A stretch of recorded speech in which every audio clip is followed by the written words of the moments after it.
All right, so today we're going to look at an official guide question.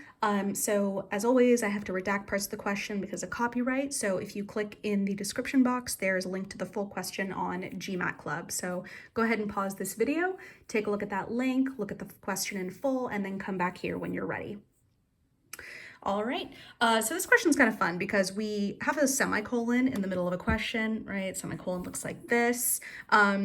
And what that means is it's not like we can completely ignore what comes before that's not underlined, because sometimes meaning will come into play with the independent clause that's before the semicolon. But if none of it's underlined, and this question isn't really testing meaning, so we don't have to worry about it, which is really nice. The rule, though, obviously is that on both sides of a semicolon, you do need an independent clause. So the first thing I would check if I saw a semicolon is that starting from the semicolon, that the back half of this is completely, it could completely stand alone as a sentence. So let's just read that first. So the studies indicate dolphins as capable of recognizing themselves, an ability that is often considered a sign of self-awareness, and to grasp spontaneously the mood or attention of humans. It's like, oh, okay, I mean, it's an independent clause, but already there's some problems. So the first thing that I think is unusual about this that our eyes might go to are these dashes. You know, they're kind of unusual. We don't see too many GMAT sentence correction questions with dashes. And when you see dashes like this, you really don't have to worry. Honestly, just think of them like commas. And just like when we see two commas on the GMAT with some description in between them, you can basically cross off what's between those two commas and just check the sentence, how it flows without that piece. So here I'll do the same thing, an ability that is often considered a sign of self-awareness. I'll kind of delete this. The only thing that I think you might pay attention to here is the word considered. Since that word in particular, there is a common idiom that the GMAT tests, that it is actually testing in this question as well. So the GMAT will, they'll say something like considered X, Y, meaning like I consider Mary my best friend. So Mary would be the X, my best friend would be the Y. So that is correct. GMAT loves this. So what would be incorrect, which I believe they're doing here on a few of these answer choices, is considered X as Y. There is something about this as that when it's used in this way with the word consider, the GMAT hates it, hates it, hates it, hates it.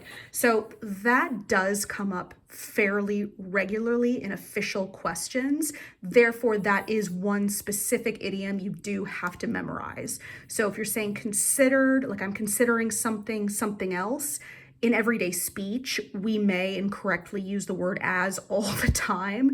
So it's something you have to memorize and check yourself on, because it's just one of those things that GMAT really cares about. So that is something that is worth noting here. Otherwise, you can cross that off. That's a non-essential modifier. But because we know that idiom is tested, we should do a quick check. So A, we have considered a sign, sure. Considered as a sign, no.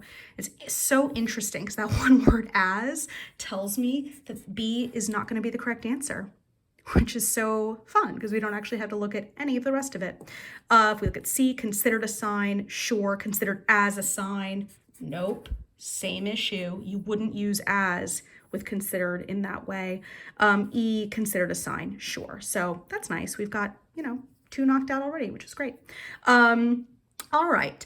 Another thing that we have here that is always a word worth noting is and. And creates an expectation of parallelism on the GMAT.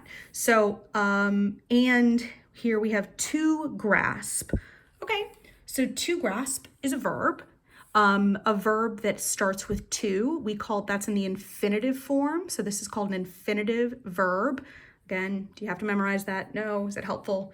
Probably. So I've got and then the infinitive verb form. So what that tells me is it would be great if I could have an infinitive verb form earlier in the sentence to be parallel with and.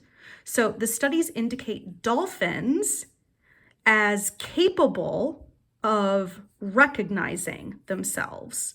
All right, well, there's nothing there that is in the infinitive form. Indicate dolphins as capable. Maybe if it went dolphins as blah, blah, blah, and as something else, maybe. As capable of recognizing, that's the ing form, which we call the participle.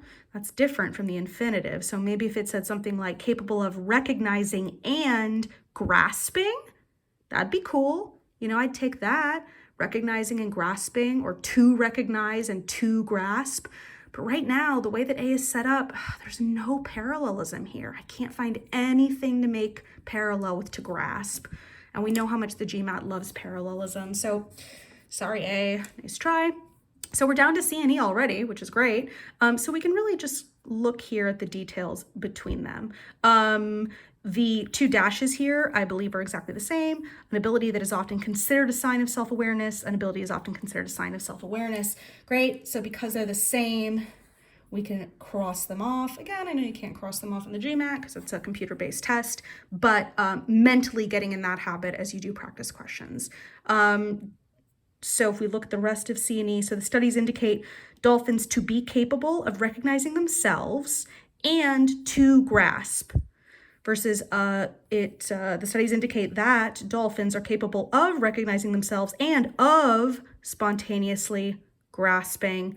So you'll have to tell me which one is parallel. Just kidding, it's my video. E is the right answer, obviously, and I want to talk about why. So both of them have that and. It's not like, and they could have dropped it, right? And is underlined. So just because A had and doesn't mean that like all of them were going to keep it. So we'd have to be on the lookout for if they had like changed it and maybe made, instead of an and creating an expectation of parallelism, maybe they decide to make one of them a modifier or something. But because they keep the and, we keep the expectation of parallelism.